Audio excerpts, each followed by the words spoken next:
छत्तीसगढ़ महिला सुपरवाइजर भर्ती परीक्षा 2021 का MCQs। वीडियो को पूरा जरूर देखिएगा क्योंकि हो सकता है यहाँ से एक या दो प्रश्न आपके एग्जाम में जरूर देखने को मिले। चलते हैं प्रश्नों की ओर। पहला प्रश्न है, टोनही प्रताड़ना निवारण अधिनियम 2005 की धारा 10 के अनुसार सभी अपराध कैसे होंगे? तो सभी अपराध होंगे संज्ञेय और गैर जमानती। टोनही प्रताड़ना निवारण अधिनियम 2005 छत्तीसगढ़ में कब से लागू हुआ? तो टोनही प्रताड़ना निवारण अधिनियम 2005 30 सितंबर 2005 को लागू हुआ छत्तीसगढ़ में। बाल विवाह प्रतिषेध अधिनियम कहां पर लागू हुआ है? तो बाल विवाह प्रतिषेध अधिनियम कहां पर लागू होता है? हुआ है, गलती से मिस्टेक हो गया है, लागू होता है। तो जम्मू कश्मीर और पांडिचेरी को छोड़कर संपूर्ण भारत में बाल विवाह प्रतिषेध अधिनियम लागू होता है। दहेज प्रतिषेध अधिनियम 1961 की धारा में परिभाषित किया गया है। तो दहेज प्रतिषेध अधिनियम 1961 को 61 में जो परिभाषा है वो किस धारा में दिया गया है? तो धारा 2 के अंतर्गत आता है।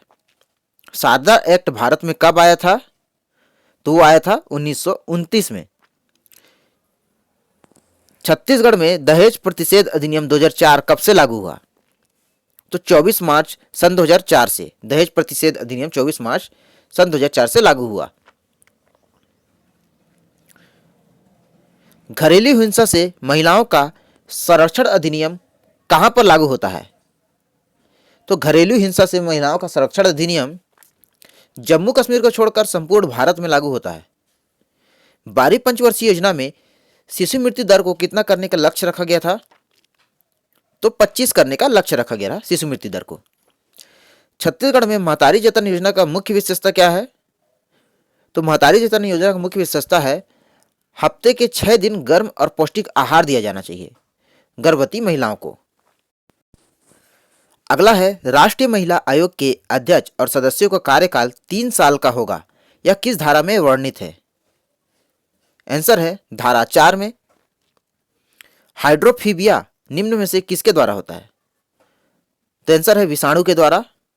हाइड्रोफीबिया निम्न में से किसके द्वारा होता है? रिपीट हो गया है, तो विषाणु के द्वारा। एनीमिया रोग किसके कारण होता है? तो एनीमिया जो होता है खून की कमी के कारण। सारदा एक्ट किससे संबंधित है? तो वह बाल विवाह से संबंधित है और यह 1929 में आया था।